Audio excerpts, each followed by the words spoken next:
അസ്സലാമു അലൈക്കും വറഹ്മത്തുള്ളാഹി വബറകാതുഹു. പരിശുദ്ധമായ റമളാൻ അതിൻ്റെ പരിസമാപ്തിയിലെത്തി നിൽക്കുകയാണ്. റമളാൻ നോമ്പ് അവസാനിക്കുന്നതോടുകൂടി നമുക്ക് നിർബന്ധമാകുന്ന ഒരു ബാധ്യതയാണ് ഫിത്തുർ സക്കാത്ത്. പേര് സൂചിപ്പിക്കുന്നത് പോലെ തന്നെ നോമ്പ് ഫിത്തുർ ചെയ്തതിന് ശേഷം നിർബന്ധമാകുന്ന ബാധ്യത. നിർബന്ധമാകുന്നത് റമളാൻ നോമ്പ് അവസാനിച്ചതിന് ശേഷമാണ് എങ്കിലും ഫിത്തുർ സക്കാത്ത് റമളാൻ 1 മുതൽ തന്നെ കൊടുത്തു വീട്ടൽ ജായിസാണ്. അങ്ങനെ കൊടുത്തു കഴിഞ്ഞാൽ സക്കാത്ത് വീടും. അതിന് കുറച്ച് നിബന്ധനകളൊക്കെ പറയപ്പെട്ടിട്ടുണ്ട്. ഏതായിരുന്നാലും ഫിത്തുർ സക്കാത്ത് എന്താണ്, അത് ആർക്കൊക്കെയാണ് നിർബന്ധമാകുന്നത്, അതിൻ്റെ നിയമവശങ്ങൾ കർമ്മശാസ്ത്ര ഗ്രന്ഥങ്ങളിൽ സൂചിപ്പിച്ചതാണ് നിങ്ങൾക്ക് മുമ്പിൽ സമർപ്പിക്കുന്നത്. ഫിത്തുർ സക്കാത്തിനെ കർമ്മശാസ്ത്ര ഗ്രന്ഥങ്ങൾ പരിചയപ്പെടുത്തുന്നത് സക്കാത്തുൽ ഫിത്രി ലി ഷഹരി റമളാന ക സജദത്തി സഹവി ലി സ്വലാത്തി. നിസ്കാരത്തിൽ സുജൂദ്, സഹുവിൻ്റെ സുജൂദ് എന്ത് കർമ്മമാണോ ചെയ്യുന്നത് അതുപോലെയാണ് സക്കാത്തുൽ ഫിത്ർ റമളാൻ മാസത്തിന് വേണ്ടി ചെയ്യുന്നത്. അതായത് തജുബുറു നഖ്സ സൗമി കമാ യജുബുറു സുജൂദു നഖ്സ സ്വലാത്തി. സഹുവിൻ്റെ സുജൂദ് കൊണ്ട് നിസ്കാരത്തിൽ സംഭവിച്ച വീഴ്ചകൾ പരിഹരിക്കുന്നത് പോലെ ഈ ഫിത്തുർ സക്കാത്ത് കൊണ്ട് റമളാനിലെ നോമ്പിൽ സംഭവിച്ച അപാകതകളെ പരിഹരിക്കാൻ സാധിക്കും എന്നുകൂടി എഴുതി ചേർക്കുമ്പോൾ എത്രമേൽ പുണ്യമാണ് ഫിത്തുർ സക്കാത്ത് എന്ന് നമുക്ക് മനസ്സിലാകും. പരിശുദ്ധമായിരിക്കുന്ന റമളാനിൽ ഒരു മാസക്കാലം പരിപൂർണമായി അള്ളാഹുവിനു വേണ്ടി അന്നപാനീയങ്ങളൊക്കെ വെടിഞ്ഞ് വളരെയധികം സൂക്ഷ്മതയോടുകൂടി ജീവിച്ച ഒരു മനുഷ്യൻ, അതിൽപ്പെട്ട ഒരു പാവപ്പെട്ടവനും പെരുന്നാൾ ദിവസം ഭക്ഷണമില്ലാതെ ബുദ്ധിമുട്ടാൻ പാടില്ല. പെരുന്നാൾ ദിവസത്തിൽ അവന് ഭക്ഷണം ലഭിക്കൽ നിർബന്ധമാണ്. അത് മറ്റുള്ളവരിൽ നിന്നും ലഭിക്കുന്ന നമുക്ക് അവകാശപ്പെട്ടതായിരിക്കണം, അല്ലാതെ മറ്റുള്ളവരുടെ ഔദാര്യമാകരുത് എന്ന ഒരു കാഴ്ചപ്പാട് കൂടി ഉള്ളത് കൊണ്ടാണ് ഈ സക്കാത്തുൽ ഫിത്ർ നിർബന്ധമാക്കപ്പെട്ടത് എന്ന് കർമ്മശാസ്ത്ര ഗ്രന്ഥങ്ങളിൽ കാണാം. അതുകൊണ്ട് തന്നെ ഫിത്ർ സക്കാത്തായി കൊടുക്കണമെന്ന് പറയപ്പെട്ടിട്ടുള്ളത് ആ നാട്ടിൽ ഉപയോഗിക്കുന്ന മുഖ്യ ആഹാരമാണ്. ആ നാട്ടിൽ ഉപയോഗപ്പെടുന്ന ആഹാരം നമ്മുടെ നാട്ടിലൊക്കെ പറയുകയാണെങ്കിൽ അരിയാണ്.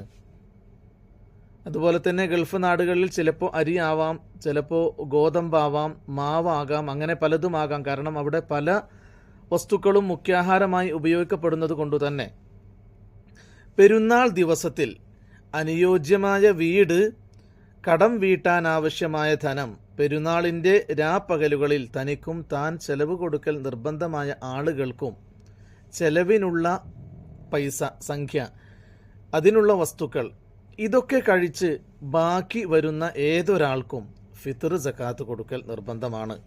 അങ്ങനെ നോക്കുമ്പോൾ 90% ആളുകൾക്കും ഫിത്ർ സക്കാത്ത് നിർബന്ധമാണ് എന്നർത്ഥം. ഇനി ഫിത്ർ സക്കാത്ത് എന്താണ് കൊടുക്കേണ്ടത്? വഹിയ സക്കാത്തുൽ ഫിത്രി സ്വാഉൻ വഹുവ അർബഅതു അംദാദിൻ. സക്കാത്തുൽ ഫിത്ർ ഒരു സാ ആണ്. ഒരു സാ എന്ന് പറഞ്ഞാൽ 4 മുദ്. ഒരു സാ എന്ന് പറഞ്ഞാൽ 4 മുദ്. ഒരു മുദ് 800 മില്ലി ലിറ്റർ ആണ്. അപ്പോൾ 4 × 800 3200 മില്ലി ലിറ്റർ. അത് നമ്മുടെ തൂക്ക കണക്ക് പ്രകാരമാക്കുമ്പോൾ പലപ്പോഴും 2800, 2750 എന്നിങ്ങനെ പല തൂക്കത്തിലും അരികൾ വരുന്നത് കൊണ്ട് തന്നെ സൂക്ഷ്മതയ്ക്ക് വേണ്ടി 3 കിലോ കൊടുക്കലാണ് ഏറ്റവും അഫ്ദൽ. നമ്മുടെ മുൻഗാമികളായ സൂക്ഷ്മതയുള്ള പല പണ്ഡിതരും ഒരിക്കലും ഈ സാഅ് പാത്രത്തിനേക്കാൾ അളവ് കുറഞ്ഞു പോകരുത് എന്ന സൂക്ഷ്മതയ്ക്ക് വേണ്ടി 3 കിലോ കൊടുത്തിരുന്നതായി കാണുന്നു. അതുകൊണ്ട് തന്നെ 3 കിലോ കൊടുക്കലാണ് ഏറ്റവും അഫ്ദലായത്. ഇനി എവിടെയാണ് ഫിത്ർ സക്കാത്ത് കൊടുക്കേണ്ടത്? ഫിത്ർ സക്കാത്ത് നിർബന്ധമാകുന്ന സമയത്ത് എവിടെയാണോ ഒരു മനുഷ്യൻ ഉള്ളത് ആ നാട്ടിലാണ് അവൻ്റെ ഫിത്ർ സക്കാത്ത് കൊടുക്കേണ്ടത്. അപ്പോൾ ഗൾഫിലുള്ള ഒരാളുടെ ഫിത്ർ സക്കാത്ത് അവിടെയാണ് കൊടുക്കുക. നമ്മുടെ നാട്ടിലുള്ളത് നാട്ടിൽ കൊടുക്കണം. ഭാര്യയുടെ വീട്ടിലാണ് ആ സമയത്തെങ്കിൽ അവളുടെ നാട്ടിൽ കൊടുക്കണം. ഇങ്ങനെയാണ് ഫിത്ർ സക്കാത്തിൻ്റെ നിയമവശം. പിന്നെ ഫിത്ർ സക്കാത്ത് നമ്മുടെ നാട്ടിൽ നിന്നും മറ്റൊരു ഭാഗത്തേക്ക് നീക്കം ചെയ്യാമോ? ഷാഫി മദ്ഹബിലെ പ്രബല അഭിപ്രായ പ്രകാരം പറ്റില്ലെങ്കിലും രണ്ടാമതൊരു അഭിപ്രായമുണ്ട്. നിരവധി പണ്ഡിതർ അത് വെച്ച് അമൽ ചെയ്യാമെന്ന് പറഞ്ഞിട്ടുമുണ്ട്. നമുക്ക് സാഹചര്യം സ്വന്തം നാട്ടിൽ കൊടുക്കാനുള്ള സാഹചര്യം ഇല്ലെങ്കിൽ നമുക്ക് എന്ത് ചെയ്യാം, മറ്റൊരു നാട്ടിലേക്ക് നീക്കം ചെയ്യാവുന്നതാണ്. ബിഗ്യ പോലെയുള്ള ഗ്രന്ഥങ്ങളിലൊക്കെ ഇത് വളരെ വ്യക്തമായി സൂചിപ്പിക്കുന്നുണ്ട്.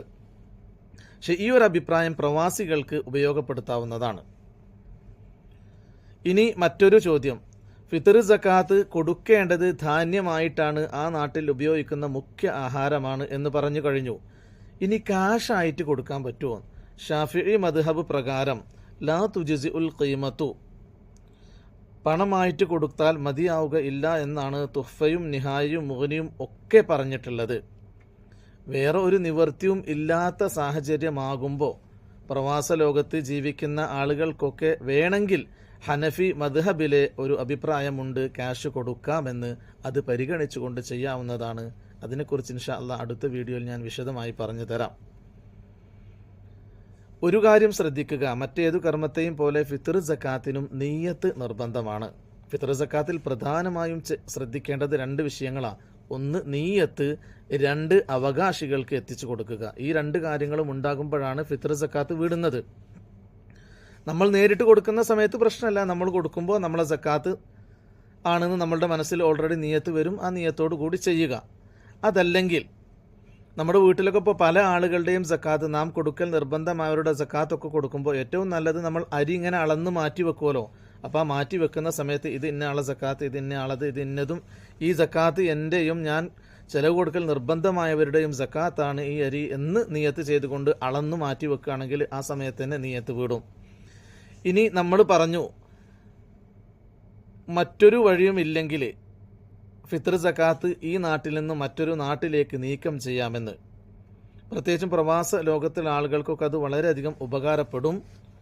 അങ്ങനെ ചെയ്യുമ്പോൾ നമ്മൾ നിയ്യത്ത് ചെയ്യാൻ അവരെ വക്കാലത്താക്കണം, കൊടുക്കാനും വക്കാലത്താക്കണം. ഉദാഹരണമായി വീട്ടിൽ വിളിച്ചുകൊണ്ട് ഭാര്യയോട് പറയുക, എൻ്റെയും നിൻ്റെയും നമ്മുടെ മക്കളുടെയും ഒക്കെ ഫിത്ർ സക്കാത്ത് കൊടുക്കാൻ നിന്നെ ഞാൻ ഏൽപ്പിച്ചിരിക്കുന്നു, വക്കാലത്താക്കിയിരിക്കുന്നു, നിയ്യത്ത് ചെയ്യാനും നിന്നെ ഏൽപ്പിച്ചിരിക്കുന്നു എന്ന് പറയണം. വക്കാലത്താക്കിയെന്ന് മാത്രം പറഞ്ഞിട്ട് കാര്യമില്ല, നിയ്യത്ത് കൂടി ഏൽപ്പിച്ചു എന്ന് പ്രത്യേകം പറയണം. അങ്ങനെയാണ് എല്ലാ ഗ്രന്ഥങ്ങളും രേഖപ്പെടുത്തിയിരിക്കുന്നത്. ഈ വിഷയം പ്രധാനമായി ശ്രദ്ധിക്കുക. ഇനി പ്രവാസിയുടെ സക്കാത്തുമായി ബന്ധപ്പെട്ട് കുറച്ച് കാര്യങ്ങൾ സൂചിപ്പിക്കാനുണ്ട്. ഇൻഷാ അല്ലാഹ്, അള്ളാഹുവിൻ്റെ തൗഫീഖ് ഉണ്ടെങ്കിൽ അടുത്ത വീഡിയോയിൽ അത് വിശദീകരിക്കാം. സർവശക്തൻ അനുഗ്രഹിക്കട്ടെ.